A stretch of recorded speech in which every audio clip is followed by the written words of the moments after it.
ಶಕ್ತಿ ಯೋಜನೆ ಮೂಲಕ ಮಹಿಳೆಯರಿಗೆ ಉಚಿತ ಪ್ರಯಾಣಕ್ಕೆ ಅವಕಾಶ ಮಾಡಿದ್ದೇ ತಡ. ಕೆಲ ಮಹಿಳೆಯರು ಪ್ರವಾಸ, ತವರು ಮನೆ, ನೆಂಟರ ಮನೆಗಳಿಗೆ ಅಂತ ಮೈತುಂಬ ಚಿನ್ನಾಭರಣ ಹಾಕಿಕೊಂಡು ಬಸ್ ಹತ್ತುತ್ತಾರೆ.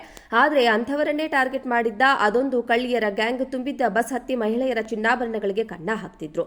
ಈಗ ಆ ಗ್ಯಾಂಗ್ ಪೊಲೀಸರ ಅತಿಥಿಯಾಗಿದೆ. ಈ ಗ್ಯಾಂಗ್ನ ಕಳ್ಳಿಯರು ಬಸ್ ಹತ್ತಿದ್ರೆ ಸಾಕು ಪ್ರಯಾಣಿಕರ ಜೇಬಲ್ಲಿ ಇರೋ ದುಡ್ಡು ಕ್ಷಣ ಮಾತ್ರದಲ್ಲಿ ಮಾಯವಾಗ್ತಿತ್ತು. ಇನ್ನು ಮೈಮೇಲೆ ಇರೋ ಒಡವೆಗಳು ಮಂಗಮಾಯ ಆಗ್ತಿತ್ತು.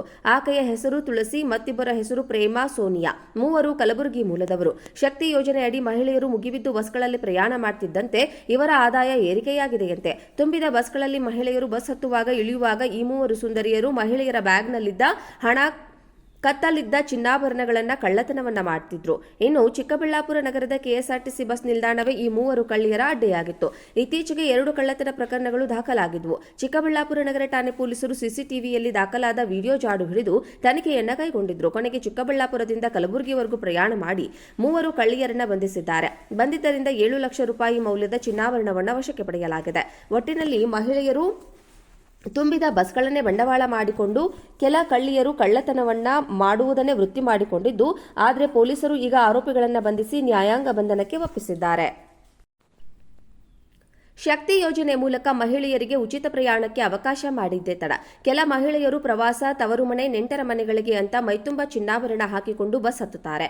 ಆದರೆ ಅಂಥವರನ್ನೇ ಟಾರ್ಗೆಟ್ ಮಾಡಿದ್ದ ಅದೊಂದು ಕಳ್ಳಿಯರ ಗ್ಯಾಂಗ್ ತುಂಬಿದ್ದ ಬಸ್ ಹತ್ತಿ ಮಹಿಳೆಯರ ಚಿನ್ನಾಭರಣಗಳಿಗೆ ಕನ್ನ ಹಾಕ್ತಿದ್ರು.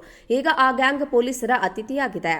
ಈ ಗ್ಯಾಂಗ್ನ ಕಳ್ಳಿಯರು ಬಸ್ ಹತ್ತಿದ್ರೆ ಸಾಕು ಪ್ರಯಾಣಿಕರ ಜೇಬಲ್ಲಿ ಇರೋ ದುಡ್ಡು ಕ್ಷಣ ಮಾತ್ರದಲ್ಲಿ ಮಾಯವಾಗ್ತಿತ್ತು. ಇನ್ನು ಮೈಮೇಲೆ ಇರೋ ಒಡವೆಗಳು ಮಂಗಮಾಯ ಆಗ್ತಿತ್ತು.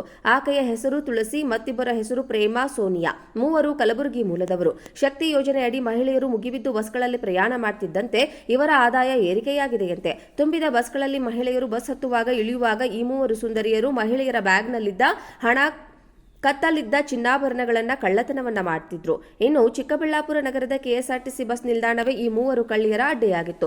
ಇತ್ತೀಚೆಗೆ 2 ಕಳ್ಳತನ ಪ್ರಕರಣಗಳು ದಾಖಲಾಗಿದ್ವು. ಚಿಕ್ಕಬಳ್ಳಾಪುರ ನಗರ ಠಾಣೆ ಪೊಲೀಸರು ಸಿಸಿಟಿವಿಯಲ್ಲಿ ದಾಖಲಾದ ವಿಡಿಯೋ ಜಾಡು ಹಿಡಿದು ತನಿಖೆಯನ್ನ ಕೈಗೊಂಡಿದ್ರು. ಕೊನೆಗೆ ಚಿಕ್ಕಬಳ್ಳಾಪುರದಿಂದ ಕಲಬುರಗಿವರೆಗೂ ಪ್ರಯಾಣ ಮಾಡಿ ಮೂವರು ಕಳ್ಳಿಯರನ್ನ ಬಂಧಿಸಿದ್ದಾರೆ.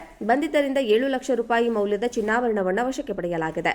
ಒಟ್ಟಿನಲ್ಲಿ ಮಹಿಳೆಯರು ತುಂಬಿದ ಬಸ್ಗಳನ್ನೇ ಬಂಡವಾಳ ಮಾಡಿಕೊಂಡು ಕೆಲ ಕಳ್ಳಿಯರು ಕಳ್ಳತನವನ್ನ ಮಾಡುವುದನ್ನೇ ವೃತ್ತಿ ಮಾಡಿಕೊಂಡಿದ್ದು, ಆದರೆ ಪೊಲೀಸರು ಈಗ ಆರೋಪಿಗಳನ್ನು ಬಂಧಿಸಿ ನ್ಯಾಯಾಂಗ ಬಂಧನಕ್ಕೆ ಒಪ್ಪಿಸಿದ್ದಾರೆ. ಶಕ್ತಿ ಯೋಜನೆ ಮೂಲಕ ಮಹಿಳೆಯರಿಗೆ ಉಚಿತ ಪ್ರಯಾಣಕ್ಕೆ ಅವಕಾಶ ಮಾಡಿದ್ದೇ ತಡ. ಕೆಲ ಮಹಿಳೆಯರು ಪ್ರವಾಸ, ತವರು ಮನೆ, ನೆಂಟರ ಮನೆಗಳಿಗೆ ಅಂತ ಮೈತುಂಬ ಚಿನ್ನಾಭರಣ ಹಾಕಿಕೊಂಡು ಬಸ್ ಹತ್ತುತ್ತಾರೆ. ಆದರೆ ಅಂಥವರನ್ನೇ ಟಾರ್ಗೆಟ್ ಮಾಡಿದ್ದ ಅದೊಂದು ಕಳ್ಳಿಯರ ಗ್ಯಾಂಗ್ ತುಂಬಿದ್ದ ಬಸ್ ಹತ್ತಿ ಮಹಿಳೆಯರ ಚಿನ್ನಾಭರಣಗಳಿಗೆ ಕನ್ನ ಹಾಕ್ತಿದ್ರು. ಈಗ ಆ ಗ್ಯಾಂಗ್ ಪೊಲೀಸರ ಅತಿಥಿಯಾಗಿದೆ.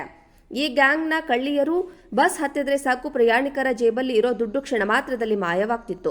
ಇನ್ನು ಮೈಮೇಲೆ ಇರೋ ಒಡವೆಗಳು ಮಂಗಮಾಯ ಆಗ್ತಿತ್ತು. ಆಕೆಯ ಹೆಸರು ತುಳಸಿ, ಮತ್ತಿಬ್ಬರ ಹೆಸರು ಪ್ರೇಮ, ಸೋನಿಯಾ. ಮೂವರು ಕಲಬುರಗಿ ಮೂಲದವರು. ಶಕ್ತಿ ಯೋಜನೆ ಅಡಿ ಮಹಿಳೆಯರು ಮುಗಿಬಿದ್ದು ಬಸ್ಗಳಲ್ಲಿ ಪ್ರಯಾಣ ಮಾಡ್ತಿದ್ದಂತೆ ಇವರ ಆದಾಯ ಏರಿಕೆಯಾಗಿದೆಯಂತೆ. ತುಂಬಿದ ಬಸ್ಗಳಲ್ಲಿ ಮಹಿಳೆಯರು ಬಸ್ ಹತ್ತುವಾಗ ಇಳಿಯುವಾಗ ಈ ಮೂವರು ಸುಂದರಿಯರು ಮಹಿಳೆಯರ ಬ್ಯಾಗ್ನಲ್ಲಿದ್ದ ಹಣ, ಕತ್ತಲಿದ್ದ ಚಿನ್ನಾಭರಣಗಳನ್ನ ಕಳ್ಳತನವನ್ನ ಮಾಡ್ತಿದ್ರು. ಇನ್ನು ಚಿಕ್ಕಬಳ್ಳಾಪುರ ನಗರದ ಕೆಎಸ್ಆರ್ಟಿಸಿ ಬಸ್ ನಿಲ್ದಾಣವೇ ಈ ಮೂವರು ಕಳ್ಳಿಯರ ಅಡ್ಡೆಯಾಗಿತ್ತು. ಇತ್ತೀಚೆಗೆ 2 ಕಳ್ಳತನ ಪ್ರಕರಣಗಳು ದಾಖಲಾಗಿದ್ವು. ಚಿಕ್ಕಬಳ್ಳಾಪುರ ನಗರ ಠಾಣೆ ಪೊಲೀಸರು ಸಿಸಿಟಿವಿಯಲ್ಲಿ ದಾಖಲಾದ ವಿಡಿಯೋ ಜಾಡು ಹಿಡಿದು ತನಿಖೆಯನ್ನ ಕೈಗೊಂಡಿದ್ರು. ಕೊನೆಗೆ ಚಿಕ್ಕಬಳ್ಳಾಪುರದಿಂದ ಕಲಬುರಗಿವರೆಗೂ ಪ್ರಯಾಣ ಮಾಡಿ ಮೂವರು ಕಳ್ಳಿಯರನ್ನ ಬಂಧಿಸಿದ್ದಾರೆ. ಬಂಧಿತರಿಂದ 7 ಲಕ್ಷ ರೂಪಾಯಿ ಮೌಲ್ಯದ ಚಿನ್ನಾಭರಣವನ್ನು ವಶಕ್ಕೆ ಪಡೆಯಲಾಗಿದೆ. ಒಟ್ಟಿನಲ್ಲಿ ಮಹಿಳೆಯರು ತುಂಬಿದ ಬಸ್ಗಳನ್ನೇ ಬಂಡವಾಳ ಮಾಡಿಕೊಂಡು ಕೆಲ ಕಳ್ಳಿಯರು ಕಳ್ಳತನವನ್ನ ಮಾಡುವುದನ್ನೇ ವೃತ್ತಿ ಮಾಡಿಕೊಂಡಿದ್ದು, ಆದರೆ ಪೊಲೀಸರು ಈಗ ಆರೋಪಿಗಳನ್ನು ಬಂಧಿಸಿ ನ್ಯಾಯಾಂಗ ಬಂಧನಕ್ಕೆ ಒಪ್ಪಿಸಿದ್ದಾರೆ.